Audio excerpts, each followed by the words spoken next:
¿Qué tal? Buenas noches, bienvenidos a Espiral. La democracia tiene como consecuencia económica que la gente pueda nacer en una región o en otra y eso no impacte su futuro.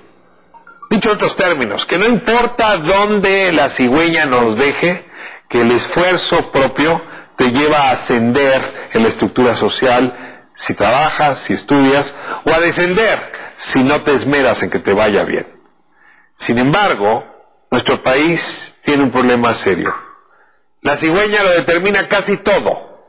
Si naciste mujer, si naciste en el sur, si naciste varón, si naciste en el norte, eso determina las oportunidades. Dicho en resumen, el elevador social está descompuesto. La democracia mexicana no está permitiendo igualar las oportunidades. El Centro de Estudios Espinosa Iglesias cada 6 años saca un reporte justamente sobre el estado de este elevador, del ascenso social, de la movilidad social.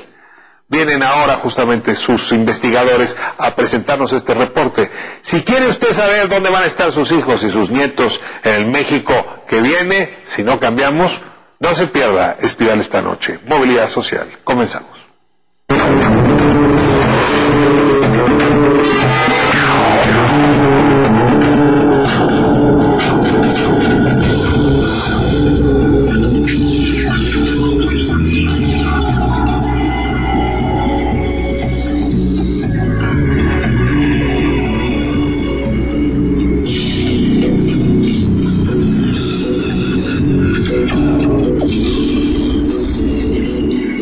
El ascensor social en México parece descompuesto desde hace ya muchos años.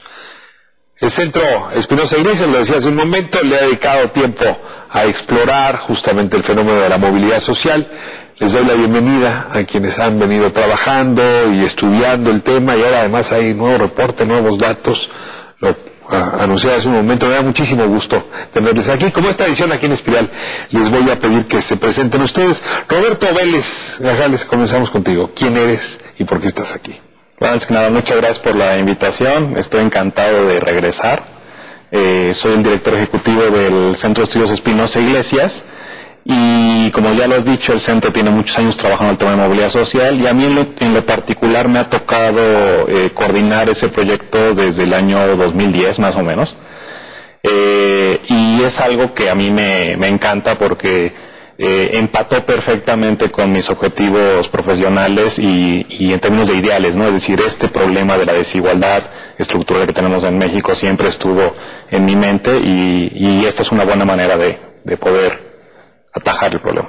Muchísimas gracias por estar aquí, por utilizar Espiral para compartir el conocimiento que han venido produciendo.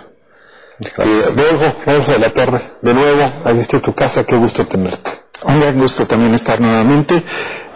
Yo realizo investigación y dirijo el programa de desarrollo social con equidad en el Centro de Estudios Espinosa Iglesias. Además soy profesor del CIDE, y la verdad estoy aquí porque en último término lo que nos anima en todas las actividades es el bienestar, y no hay algo más ligado al bienestar que las oportunidades de alcanzarlo y la movilidad social que viene acompañado con tener esta igualdad de oportunidades.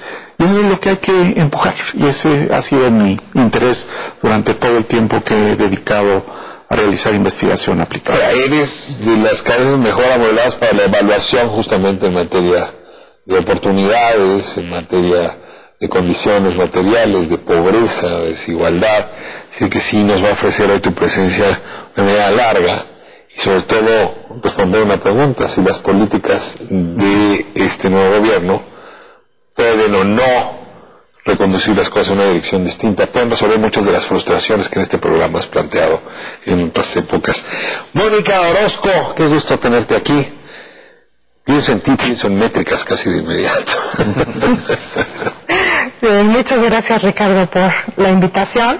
Pues mira, en primer lugar, la principal razón por la que yo ando por acá con ustedes es que soy la consultora del informe de movilidad, y digamos que, bueno, todos estos temas que tú ya bien mencionas en relación a bienestar, desarrollo, políticas públicas, etcétera, pues han sido mi área de trabajo durante muchísimos años. ¿Dentro del gobierno y fuera del gobierno? Dentro y fuera del gobierno. ¿Dentro del gobierno qué hiciste? Fíjate que dentro del gobierno una de mis principales actividades fue dirigir justamente las áreas de planeación y de evaluación del programa Prospera. Durante varios años, muy joven en mi carrera, ya tiene hace varios años. Y estuve también bastante tiempo en la dirección de prospectiva de la Sede Sol, y en últimos años, hace ya varios también, en el Instituto Nacional de las Mujeres. Entonces, una de las razones por las que estoy acá con el informe de movilidad es que justamente el tema de género y desigualdad de género, desigualdad de oportunidades, es uno de los temas en los que el Centro Espinosa Iglesias tiene un gran interés y que forman parte de este nuevo informe. Yo tengo que decir que de alguna manera estoy con mis maestros, les agradezco mucho en trabajos previos lo que me ayudaron, y aprovecho para decírselo, y concretamente la mirada de Mónica en el tema de mujeres creo que sí es única, nos puede ayudar hoy a poner ese tema en el centro, porque pues movilidad, si se conjuga en masculino tiene un resultado, si se conjuga en femenino tiene otro, y normalmente es catastrófico en el caso femenino. Bueno, vamos a entrar en materia. El elevador social está descompuesto, pero no solo en México.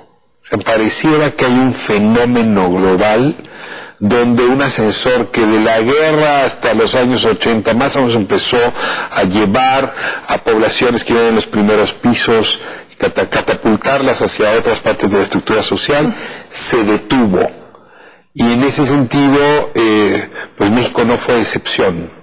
Les pregunto un poco a manera de diagnóstico general, ¿seguimos en este nuevo reporte en los nuevos resultados o hay algún movimiento del ascensor que valga la pena comentar? Bueno, como tú sabes, cuando hacemos estos estudios sobre movilidad social, estamos comparando condiciones de vida de los padres con los hijos, ¿no? Siendo nosotros como adultos los hijos. Entonces, uno no se espera grandes cambios de una encuesta a otra, que las estamos haciendo cada 6 años. Ahora, independientemente de eso, tú puedes utilizar varios tipos de mediciones sobre movilidad social y lo que encuentras es que el elevador, como tú lo llamas muy bien, sigue descompuesto. Ahora, una cosa muy importante sobre México. México no es excepción, pero también México no está en la mejor ubicación en la distribución internacional. Es decir, México está... De los pocos que tienen algo de movilidad, México no pertenece a ese grupo. México está mal ubicado en términos internacionales. O sea, más o menos, dime quiénes son los vecinos. O sea, si hablamos de una clasificación internacional muy grande, por ejemplo, el Banco Mundial el año pasado colocó a México en el lugar 106 de 144. O sea, la potencia 11 del mundo está en el lugar 106 en materia de ascensor social, ¿no? Sí, en términos de movilidad educativa. Okay. Ahí está. A ver, te pido una clase breve. ¿Qué es eso de la movilidad social? Bueno, es una forma de identificar qué tanto progresamos, y en todo progreso siempre hay un punto de referencia. Podemos medir nuestro desempeño en ingreso respecto a lo que fue el año pasado, pero en el caso de la movilidad social se habla de cambios de una generación a otra. ¿A qué se dedica mi papá? ¿A qué me dedico yo? ¿A qué se dedica mi hijo? ¿Cuánto ingresaba yo? ¿Cuánto ingresa mi hijo? Varias cuestiones que tienen que ver con los años de vida que en promedio vivía la generación de nuestros padres, lo que ahora esperaríamos vivir nosotros, los años de escolaridad que vamos a alcanzar respecto a los que pudieron alcanzar nuestros padres, también el tipo de ocupación, incluyendo la remuneración respecto a lo que ocurrió con nuestros padres, y otros elementos, incluyendo la riqueza, la posibilidad de acumular algunos activos que son indispensables para la vida familiar. Y también poseer una casa, los contenidos que tenemos para... Pero una pregunta, ¿y movilidad no es también, digamos, dónde estaba yo a los 18 años y dónde estoy a los 50? Si no hubo ascenso, porque fui a la universidad y eso. ¿Eso no es también movilidad social? Por supuesto, pero esa es una movilidad dentro de una generación. Ajá. ¿Cómo me comparo conmigo mismo? Pero es muy aleccionador, pues tratar de ver si a al pasar las generaciones estamos heredando, por ejemplo, condiciones de desigualdad o algún tipo de progreso que nos acerca pues a tener una sociedad menos dispar, menos polarizada, en donde las oportunidades pues aumentan, pero aumentan un poco más para los que estaban retrasados. La movilidad no solamente es ascender, también puede ser descender. Exacto. ¿No?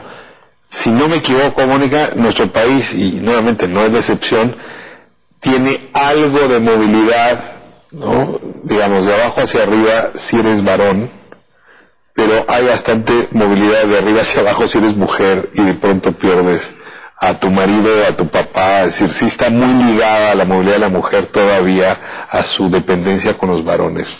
¿Me ayudas ahí un poco a explicar eso? Sí, es correcto. Fíjate, hay como dos fenómenos. En la parte de abajo, ¿no? O sea, las mujeres cuyos padres estaban en condiciones menos favorecidas cuando tenían ellas 14 años, en comparación con las mujeres que estaban, hijas de los padres en los estratos más altos, ¿no? De la distribución nacional, pues, del bienestar, del ingreso. Estas mujeres abajo tienen menos posibilidades de salir de la pobreza comparado con los varones. Varias explicaciones al respecto. Hay factores estructurales que son de carácter cultural, hay otros que son sobre todo ligados a las oportunidades, a las posibilidades de, por ejemplo, insertarse al mercado laboral y lograr autonomía. Embarazo temprano. Es correcto. Hay un conjunto de... El mercado del matrimonio al que tienen acceso no es el mejor. Sí, un poco sí, la parte del matrimonio, pero pensando también como en la generalidad, ¿no? Mujeres solteras, inclusive, o mujeres que no están unidas, también experimentan este tipo de situaciones, sobre todo madres solteras, jefas de familia, ¿no? Entonces hay barreras, puertas cerradas, digamos, para la mujer que nace en los primeros pisos de la construcción. Y para las mujeres del penthouse, ¿cómo les va la vida? Y para las mujeres que están arriba hay una propensión mucho mayor, en comparación con los hombres, de caer. O sea, no importa que también... te divorcias, no te dan la pensión, te caes. Pierdes, te quedas huérfano, no había herencia, te caes. Exacto. Fíjate que este tema de la herencia es sumamente importante y lo vamos a platicar porque tiene muchísimo que ver, por ejemplo, con la movilidad ocupacional de las mujeres, ¿no? En ciertos sectores, como el sector agrícola, por ejemplo, donde los temas de herencia son sumamente discriminadores. O sea, el papá le deja a los hijos, no a la hija. Es correcto. Como en las grandes empresas, ¿eh? No conozco una gran empresa, pero creo que hay una en México, que heredaron a la hija. Todos los demás son los hijos, ¿no? Es una tradición mexicana. Es bastante importante este factor como determinante de a dónde van a dar las mujeres a lo largo de su vida, pues, y respecto de sus padres. Con esto explicamos más o menos gráficamente qué es la movilidad. Y ahora la siguiente pregunta que yo les propondría tiene que ver con los propulsores de la movilidad. O sea, cuando yo nací me decían que si estudiaba mucho iba a tener una buena chamba, si chambeaba mucho iba a tener una buena vida. La educación como motor de movilidad lo es. La migración permite movilidad, es movilidad. El primer empleo es movilidad. Siempre les pregunto, y tú tienes un trabajo sensacional. La suegra, ahorita nos lo explicas, la suegra puede ser motor de movilidad, según Roberto. A ver, ¿cuáles son los motores de los más relevantes? O sea, históricamente se habla de la educación, ¿no? ¿Quieres explicar lo de la suegra para resolverlo y luego nos metemos en serio? No, la de la suegra es simplemente una cuestión que tiene que ver con una cosa que ya mencionaba Mónica en términos ocupacionales, ¿no? Entonces, si tú como hombre provienes de un hogar donde la mamá estaba inserta en el mercado laboral, normalmente te acabas emparejando con una mujer que va a hacer lo mismo. Y a tu hija le vas a dar apoyo y vas a hacer una distribución de recursos mucho más pareja al interior del hogar en términos de género. Jóvenes, mujeres, cásense con un tipo cuya madre haya trabajado. más es el consejo, ¿no? Ahí ya luego entramos a la discusión sobre el mercado de matrimonios y qué tan segmentado está y eso qué tanto provoca que se reproduzca la condición de origen. El mercado de matrimonio lo dejamos para el tercer sector. Sí. Esto no es Televisa, pero Televisa sí hay telenovelas dedicadas a hablar justamente de la relación con el patrón. En las telenovelas lo que hacían es que el matrimonio era el que sacaba, y normalmente sacaba a una mujer de la trabajadora del hogar que se enamoraba del patrón, el patrón también, y eso la sacaba. Era muy modelo del viejo tigre, ¿no? Sí. Pero a ver, dejemos de broma hablar, esto es el tercer segmento. Educación, ¿funciona? O sea, lo que te decía, históricamente se entiende la educación como el principal motor de movilidad social, sobre todo porque los estados rápidamente empezaron a hacerse cargo de temas educativos, ¿no? Ahora, el tema, la pregunta que tú me haces es si efectivamente es o no es un motor de movilidad. Bueno, a ver, si acabo la prepa o acabo la universidad, ¿eso me mueve de una generación a otra? ¿O no sirve ya estudiar hasta doctorado? Sí sirve. En promedio, tú lo que logras son mejores niveles de ingreso conforme tienes un nivel de capacitación más alto, sobre todo en un mundo como el que vivimos hoy, donde el conocimiento hace toda la diferencia. Ahora, el problema no lo veo de ese lado, el problema es cómo tú adquieres ese conocimiento. Y ahí importa quién eres en términos de condición de origen para ver qué tipo de calidad de educación. A ver, si te subes al coche de la educación, sí avanzas. El problema es subirse al coche. Y lo que pasa es que hay distintos tipos de coche. Hay unos mejores coches y unos peores coches. Y la diferencia entre cada coche es muy importante. ¿Tú de qué universidad vienes? Originalmente, yo estudié en la Universidad de las Américas Puebla. ¿Y ese es un buen coche? Ese es un buen coche. Para la carrera que estudié, un buen coche. ¿Cuál es un mal coche? Un mal coche, en términos de universidad, no te diría una universidad, pero más bien el tema es quién llega a la universidad. Ok, entonces antes, ¿dónde está el problema? Sí. Y en este país en particular, donde se manifiesta el problema, no donde se origina, donde se manifiesta el problema, es justo antes de la universidad, la secundaria y la preparatoria. A ver, déjame si lo entendí bien y si no me corriges. La educación sí es propulsor de movilidad. Uh-huh. El tema es que el acceso a la educación en México pues, es muy asimétrico. Sí. Hasta ahí vamos. Sí. A ver, ayúdame a desglosar un poco más. ¿Cuáles son las barreras de entrada a la educación que estarían determinando la movilidad? Bueno, ¿qué tan lejos llegas en nivel educativo? Depende de dos cosas. Una, las oportunidades que tienes para acceder a esa educación, y no nada más para estar en la escuela, sino para llegar bien nutrido, con los útiles escolares, con conocimientos incluso generados en la familia que te ayudan en la escuela, y otro es el esfuerzo que realizas. La educación en el caso de México tiene barreras desde antes de entrar a la escuela. ¿En la alimentación, dices tú? Desde la educación de los padres. La educación misma de los padres se transmite en mayores impulsos o menores impulsos a que los hijos estudien. Si el padre no acabó primaria, la hija no va a acabar primaria. Es un poco menos drástico porque incluso personas sin instrucción ven normalmente a sus hijos terminar hasta la educación primaria, pero los problemas, como lo apuntaba Roberto, se empiezan a ver en secundaria y sobre todo educación media superior.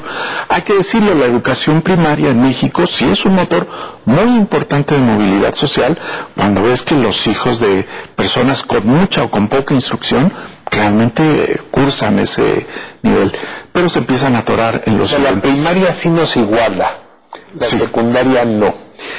La secundaria menos, y donde empiezan a ver las diferencias notables es menos superior. Y otra vez regresamos al tema mujeres porque nos ayuda mucho a ejemplificar.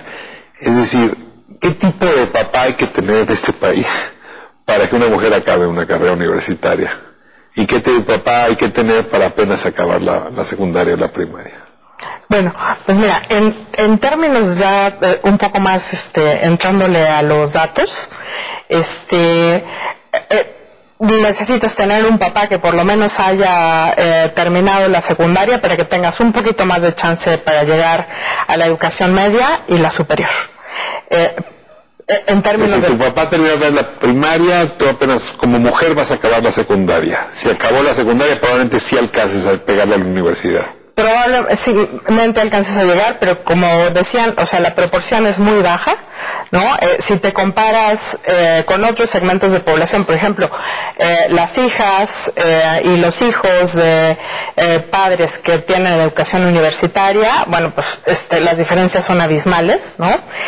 Las oportunidades son muy desiguales. Tú decías hace rato las puertas abiertas, las puertas cerradas. Podemos decir que si tus padres no llegan a la educación media o la superior, prácticamente tus puertas están cerradas en términos de tus oportunidades heredadas, pues en términos de la capacidad de tu hogar de origen para que salgas adelante. Yo estoy utilizando el padre como variable, pero si utilizo la madre también es buen predictor.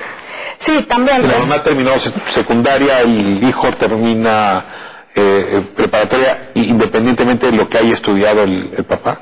Sí, mira, son muy parecidas en términos de variables para explicar, ¿no?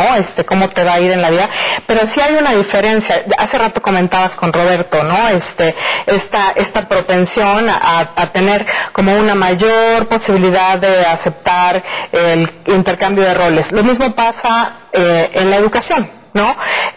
Cuando hay un cierto nivel educativo del padre y de la madre, sí hay una propensión mayor entre las madres para preferir inversiones más igualitarias en las mujeres, en sus hijas mujeres y en sus hijos hombres. Okay. En los estratos más desfavorecidos, es decir, donde la escolaridad es menor, donde el contexto familiar... El papá y la mamá tienen primaria, le apuestan al hijo. El papá le apuesta al hijo. ¿Y la mamá?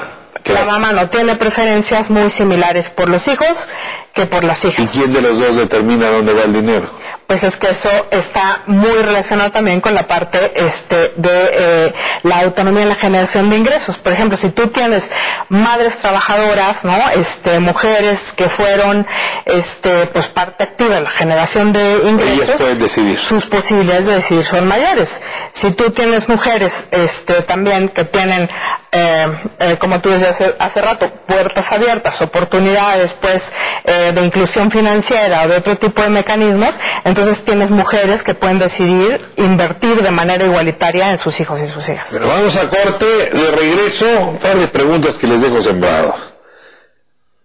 Una niña Mazahua, hoy, 9 años, ¿qué probabilidades tiene de que su hija o su nieta viva en mejores condiciones de las que ella está viviendo? Y me imagino a una niña Mazahua en las calles de la Ciudad de México pidiendo dinero. Y la misma pregunta de vuelta. El muchacho de recursos elevados, ¿no? Zapatos de cocodrilo, penthouse, ¿qué riesgo tiene de que su hijo o su nieto acabe en el primer piso? Vamos a corte y regresamos.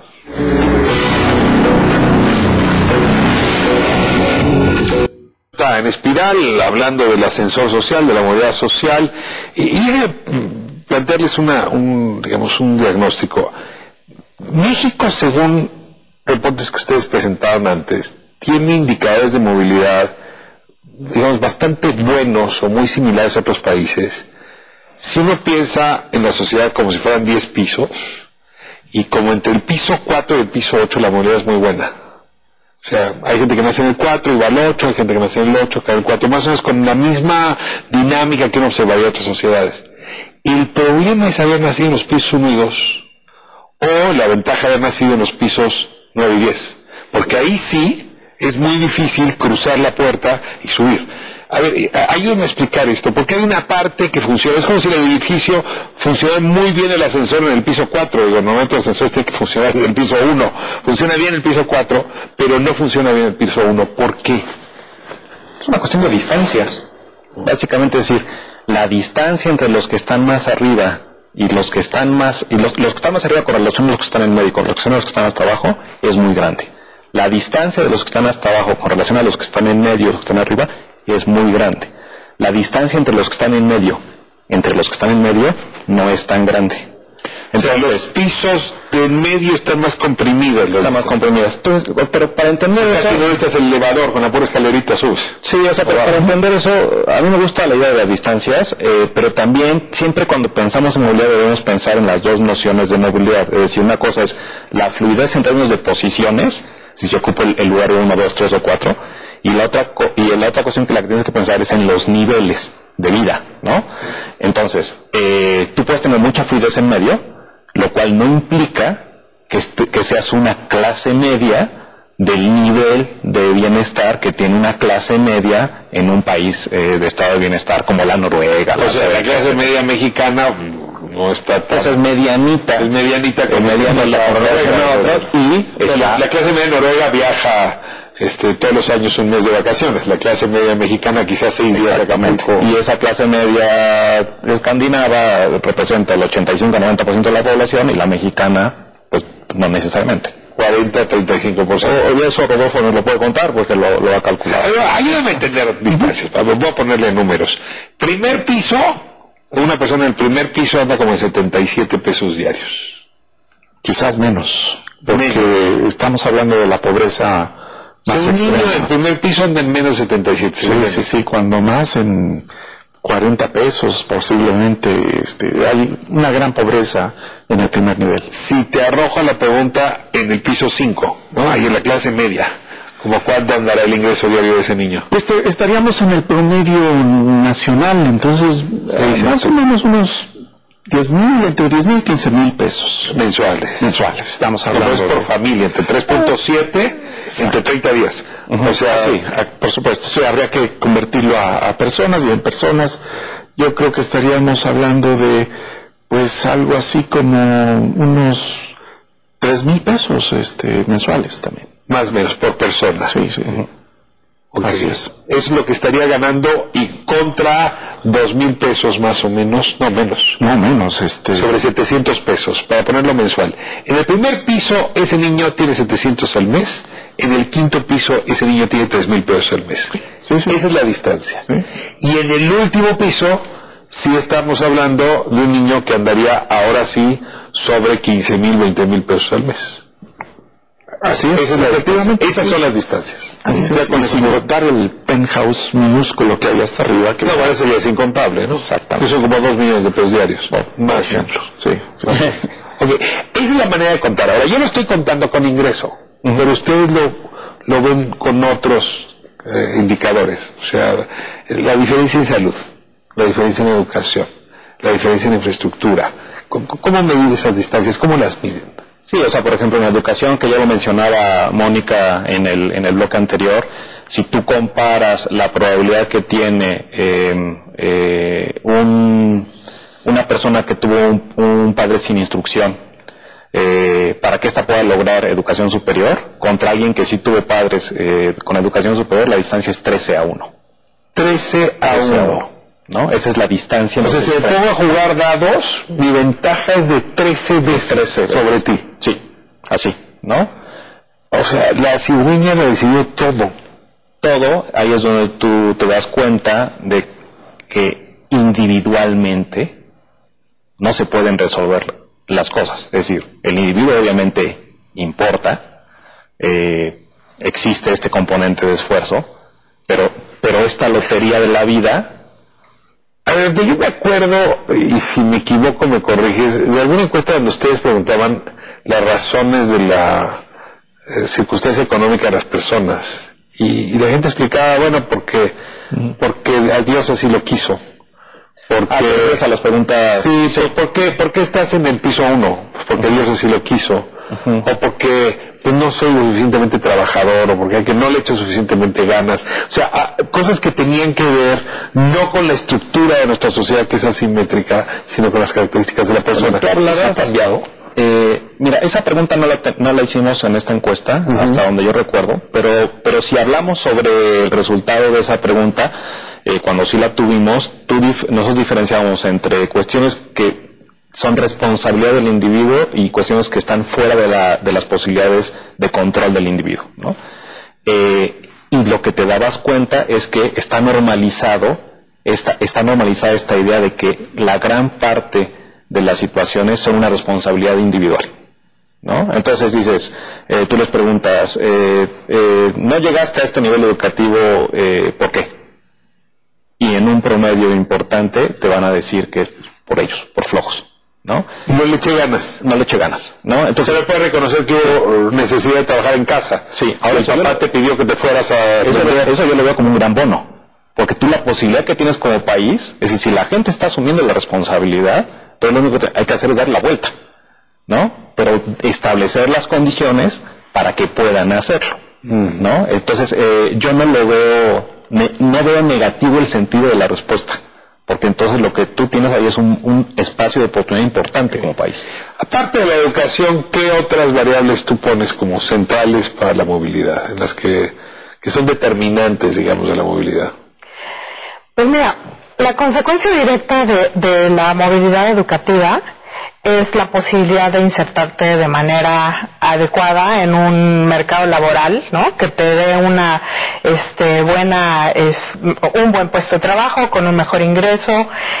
Pero para que eso suceda, además de esta situación de origen que es como el carácter individual, ¿no? Todo lo que tiene que ver con tus padres y su propia escolaridad y su capacidad de recursos, tiene muchísimo que ver el entorno. El entorno cercano y el entorno un poco tu tribu. Más amplio. ¿Perdón? Tu tribu, tu familia, tus vecinos, los amigos de tus vecinos. Y más allá. Y más allá, tus padrinos, ¿Qué es el corazón del informe actual? A ver, La región. O sea, si naciste en Monterrey, así naciste en Juchitán, ¿hay diferencias grandes? O sea, lo que vamos a resaltar como resultado del informe de movilidad social que acaba de salir es, tenemos la posibilidad de desagregar regionalmente el resultado para 5 grandes regiones, ¿no? Entonces son 3 del norte, una del centro y la del sur, ¿no? Y en el sur están los que casi siempre nos podemos imaginar, ¿no? Chiapas, Guerrero, Oaxaca, está Yucatán, Quintana Roo, pero también está Tabasco y Veracruz, ¿no? Es una sola región. Es una sola región. Entonces, y más o menos así está el tamaño de todas las demás regiones. ¿Qué es lo que encontramos? Por ejemplo, si tú naces en el sur, en el primer piso, de los 5 pisos. Primer piso en Comitán. Primer piso en Chiapas, ¿no? O sea, primer piso nacional, pero naciste en Chiapas, en Comitán. En Chiapas, tu probabilidad de salir de pobreza, es decir, de ir más allá del segundo piso, llegar al tercero al menos, es prácticamente nula. O sea, 86 de cada 100 que nacen en el primer piso van a quedarse en pobreza, es decir, se van a quedar o en el primero o en el segundo piso. Y sus hijos. Ellos, dado que nacieron en ese piso, Claro. ¿no? Eso cómo se compara con el norte, ¿no? En el norte, tú lo que tienes es... En el norte, Nuevo León, en el norte de Sinaloa, o es toda la franja fronteriza. Ahí tenemos desde Matamoros hasta el Baja California Norte hasta Tamaulipas, ¿no? Ahí tú lo que tienes es, si lo sumamos, para que quien se quedó en pobreza, es menos de la mitad. O sea, los dados dicen solamente el 50% de los nacidos en el primer piso en el norte se quedan en el primero o segundo piso. O como lo platicaba hace poco con Julio Serrano, hacíamos la cuenta y decíamos, a ver, si tú naciste en el norte, en el último peldaño, la probabilidad de que salgas de pobreza es casi 3.5 veces mayor que si naciste en el sur. De ese tamaño. 350%. Sí. ¿No? Eso es lo que muestran los resultados de rezarle a la cigüeña que no te deje en el sur. Sí. Ahora, es una cuestión contrastante, ¿no? Porque entonces te das cuenta que en la zona norte, al menos en términos de movilidad relativa, y olvidemos de los niveles, pero en términos de fluidez de movilidad relativa, pues es otro país, es un país desarrollado, ¿no? Vas al sur y es dramático, ¿no? Entonces, cuando hablábamos de 70, 75 de cada 100 que nacen en el primer piso desafortunadamente van a morir en pobreza, por la densidad poblacional, la gran mayoría se explica por los que nacen en el sur. Ahora, esto te explica la migración. Esto te explica por qué sales pitando de Guerrero y te pones en San Quintín a ver qué puede ser con los jitomates, porque hay una zona en Tijuana que se llama Baja California, es decir, la migración puede ser motor. Y ya les pregunto, y de plano irte del otro lado, ¿no? O sea, eso te ayuda también luego cuando regresas o cuando mandas dinero a moverte. La migración sí es una de las escaleras de la movilidad, ¿es correcto? Y en este fleco de la conversación donde las regiones importan. Sí, totalmente. Y bueno, además hay que decir varias cosas de la migración. Uno, sí representa una posibilidad de salir de un contexto, de un entorno precario, hacia otros lugares que sí te brindan más oportunidades. Más o menos, la migración ocurre entre los 17 y los 21 años, ¿no? Cuando acabaste más o menos la educación media superior. ¿Hombre y mujer o solo? Hombres sobre todo. Mucho más los hombres que las mujeres, cada vez más las mujeres, pero sobre todo los hombres. Y eso lo que te deja es una población en zonas como el sur del país, sobre representada por mujeres, con mercados de trabajo pues muy precarios, ¿no? Estás hablando de estas típicas zonas Zacatecas, la montaña de Guerrero, Veracruz. Hacia abajo, ¿no? La Sierra de Oaxaca, Chiapas, y en general... feminizado, digamos, el territorio. Feminizado, ¿no? Pero sin oportunidades mucho, pues, ¿no? Como de cambiar la situación. Entonces, en ese sentido, pues, hay una dependencia. Los hombres que se van y que dejan familia en sitio, pues... estas familias dependen de envío de recursos, por ejemplo, para poder, ¿no? Seguir avanzando. ¿Qué pasa con quienes se quedan respecto de con quienes se van? Sí, quienes se mueven hacia el norte, por ejemplo, norte-occidente, están teniendo más oportunidades, pues, de movilidad, más posibilidades de moverse. Y también otra cosa que sucede es que no todo es de color de rosa para esta población, porque sí tienen más esta posibilidad, pero no llegan a nivelarse con los que nacieron en el norte. Entonces, hay un factor estructural. Avanzas, pero otra vez la distancia es tal que quedas abajo del que nació en Ciudad Juárez o el que nació en Monterrey. Es correcto. Entonces, en términos del esfuerzo que esta gente está haciendo, ¿no? Es un esfuerzo mucho más grande, usando el ejemplo de la escalera del primero al cuarto piso y después el ascensor, ya para cuando esta gente llegó al cuarto piso es porque ya venía corriendo. Ya toda la lengua de fuera y además ya no está en edad laboral. Y ya no tiene chance de subirse al elevador del cuarto para llegar al octavo, ¿no? Ya viene bien cansado. Entonces, eso es un poco la lógica, ¿no? Cómo está funcionando el factor de migración. Ahora, hay transferencias. Este país hablabas de prospera, oportunidades, pues ha venido aportando a los niños que van a la escuela, a los niños que se atienden en la salud, y bueno, con aportaciones que han sido mensualmente ya durante mucho tiempo. Quiero saber si así como la inmigración está, digamos, este subsidio, este apoyo, esta transferencia ha ayudado a esas poblaciones a moverse. Y en la misma dirección me interesaría mucho, Rodolfo, si pudieras añadir el dinero de las remesas, porque mucho del dinero de las remesas a estas poblaciones pues vienen del otro lado, justamente estas regiones. Entonces, si ahí se conjunta una masa de recursos que funcione también pues para moverse como globo de Cantoya, digamos, en la estructura social o no. Déjame irme a corte y regresamos. Muchas gracias. Estamos de vuelta en Espiral. ¿Ustedes recuerdan a este candidato a la presidencia que llevaba por nombre Gabriel Cuadri, que fue, creo que por el PAN, por el Partido de los Maestros? Gabriel Cuadri, en un borrachazo seguramente, no creo que lo haya dicho en un estado de sobriedad, escribió que el país sería otro si no tuviéramos a Chiapas, si no tuviéramos a Guerrero, si no tuviéramos a Oaxaca.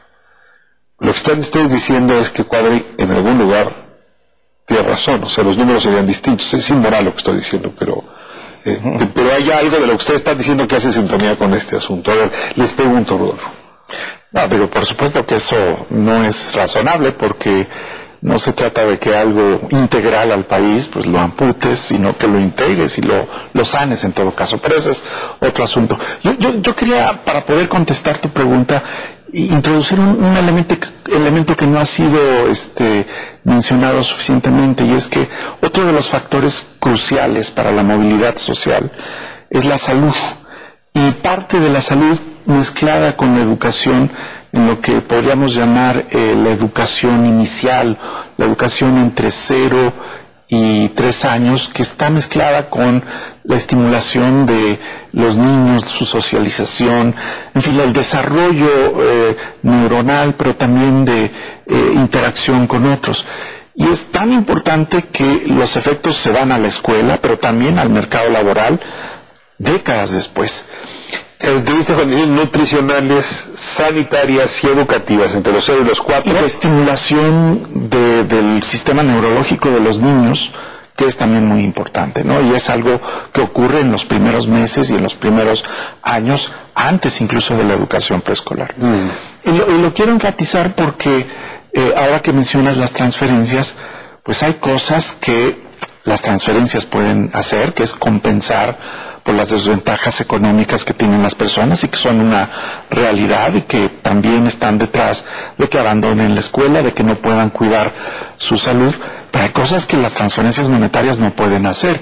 Y una es, por ejemplo, proporcionar una atención de calidad en los primeros años de vida, o sustituir la calidad educativa en las escuelas. Eso no lo va a hacer ninguna transferencia. Pero tienes buena escuela, tienes mala escuela, no importa cuánto dinero llegue a tu casa por el dinero que te mandó el pariente desde California. Exactamente, y tampoco que te den un cheque pues va a hacer que te compense el no poder integrarte, sobre todo como mujer. ¿Qué estás diciendo? Las becas no te resuelven todo.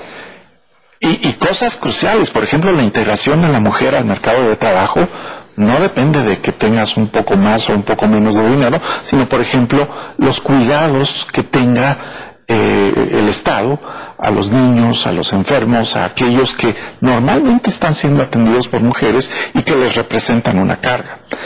Entonces está bien la política de proporcionar becas, por supuesto que atienden un problema, pero está muy lejos de resolver los aspectos cerebrales. Prospera no solamente te da dinero, te lo da si el niño va a la escuela, te lo da si el niño tiene atención de salud. O sea, sería una barbaridad, digamos, es la ventaja Prospera o de oportunidades.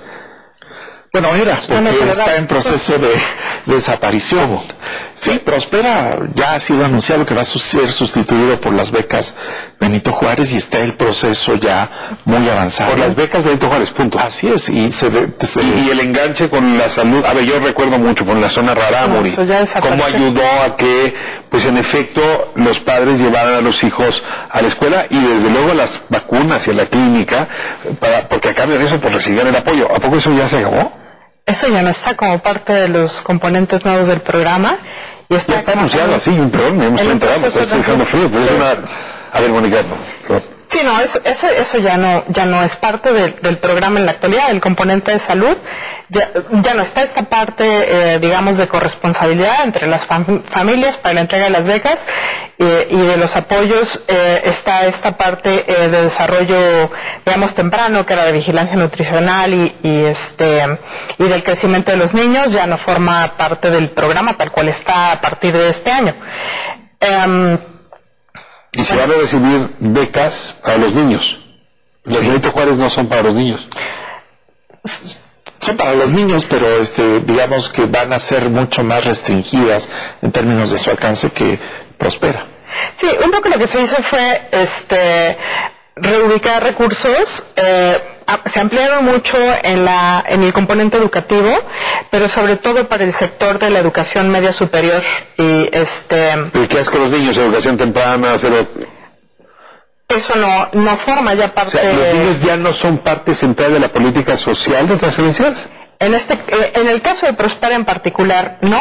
Pero no hay ningún otro programa que no sea Prospera. Benito Juárez es más arriba.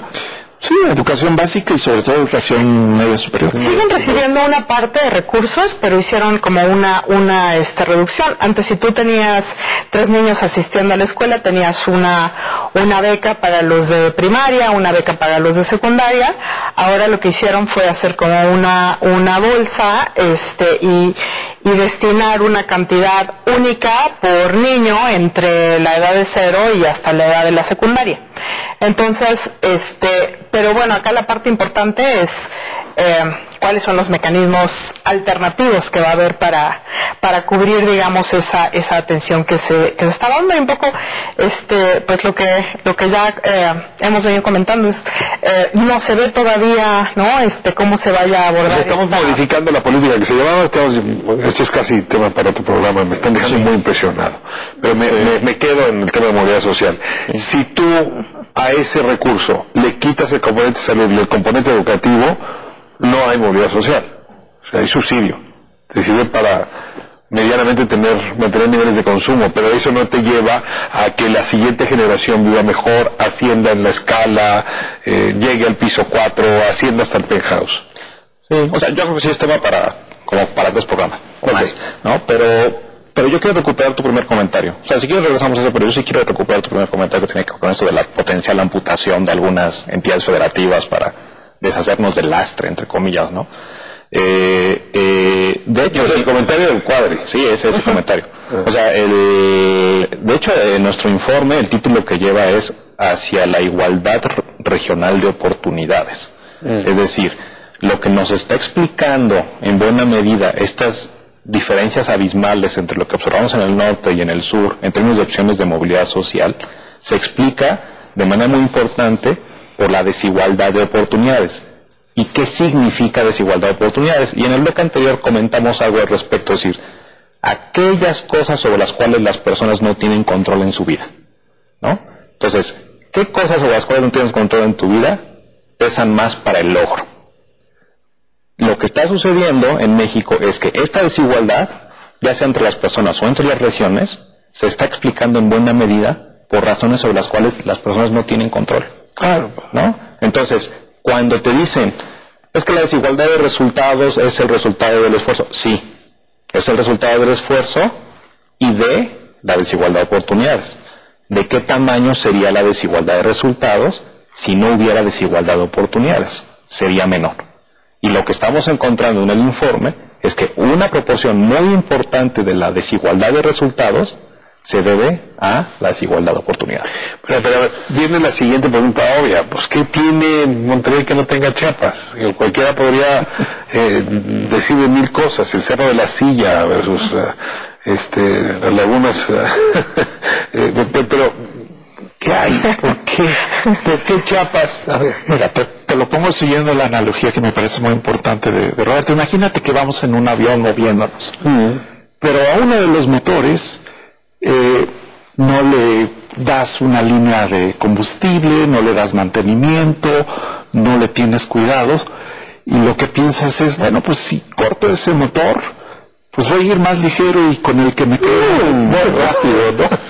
Pues no, lo que hay que hacer es justamente potenciar ese motor, que sería la región sur-sureste, precisamente dándole las oportunidades que no le has dado al resto del país y que buena parte tienen que ver con la política. Pero ustedes dicen que el Estado mexicano históricamente le ha dado mejor mantenimiento al motor del norte que al motor del sur. O sea, ¿es el Estado, el gobierno mexicano el responsable de ese mal mantenimiento? No por completo, pero una parte importante sí tiene que ver con el presupuesto de las regiones. Si tú examinas cuál es el presupuesto dedicado per cápita a cualquier ciudadano de cualquier región del país, es más o menos el mismo.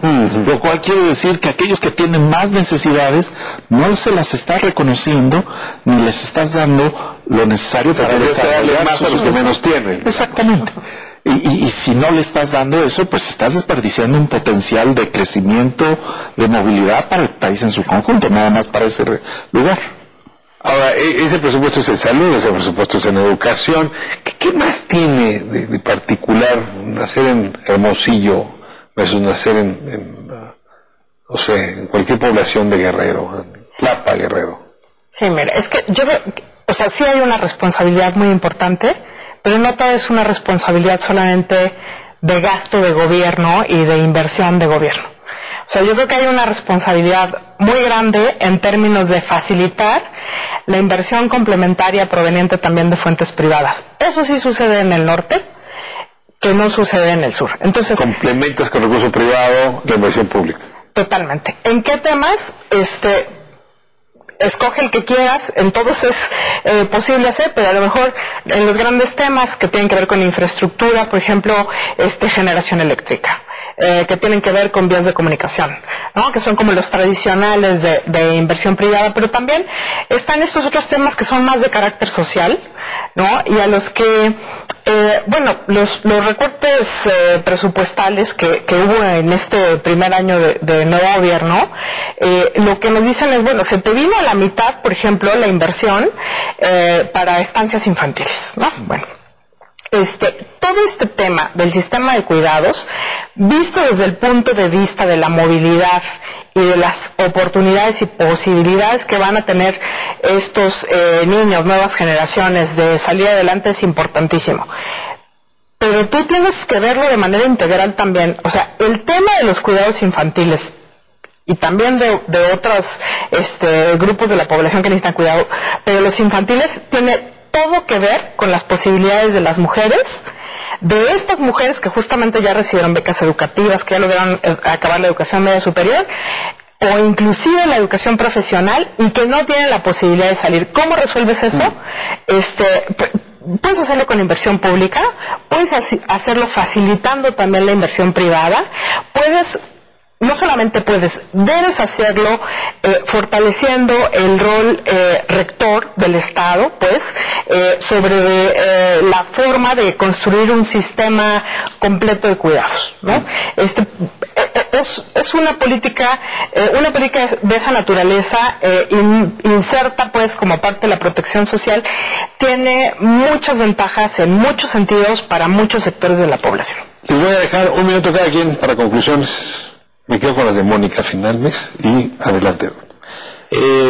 Continuando con lo que mencionaba Mónica, nosotros una cosa que identificamos, es decir, vimos que el territorio importa, ¿no?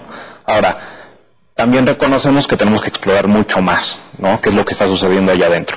Y también tenemos que desagregar más, porque hablamos de 5 grandes regiones. Entonces, ahora hay que empezar a desagregar a nivel de entidades federativas y después empezar a desagregar a niveles mucho más pequeños para entender perfectamente las problemáticas, ¿no? Esa es una tarea que tenemos pendiente. ¿Pero lo harían hasta dentro de 6 años? No, es desagregar esta misma encuesta. No, esta misma encuesta no la podemos desagregar por razones de representatividad. Sí lo podemos hacer para Ciudad de México. La Ciudad de México es otro mundo, ¿no?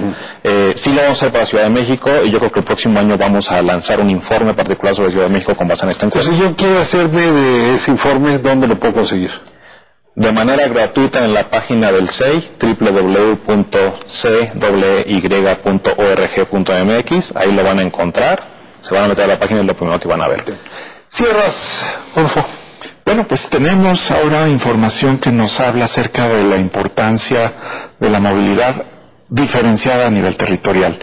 Y lo que requerimos es, por un lado, políticas que nos den el piso parejo a nivel nacional, que sería un sistema de seguridad social que cubriera a todos y estuviera financiado por impuestos, una educación de calidad también generalizada, y después una política de apoyo a las entidades federativas, a las regiones, que sí reconociera estas desventajas y tratara de compensarlas, sobre todo en inversión económica y social. Y justamente eso es lo que estamos esperando de este y de cualquier gobierno que más adelante reconozca el tema como algo muy importante. Pues yo creo que el programa se queda a la mitad. Valdría la pena profundizar con ustedes el tema justamente de transferencias, de apoyos y cómo está esto podría modificar hacia adelante la movilidad social. No sé en cuánto les agradezco pues que compartan con Espiral este conocimiento que ustedes están generando, estos documentos, su voz creo que es bastante sugerente y es uno de los temas más interesantes. Uno da la batalla en esta vida para que los hijos estén mejor y los nietos todavía mejor que uno. En ese sentido, cuando el ascensor está descompuesto, quizá pocas cosas pueden ser tan frustrantes para la misión que uno tiene en esta vida. Hay quien tendrá otras misiones, pero esta muchos la compartimos. Nos vamos próxima semana, mismo horario, aquí en Espiral.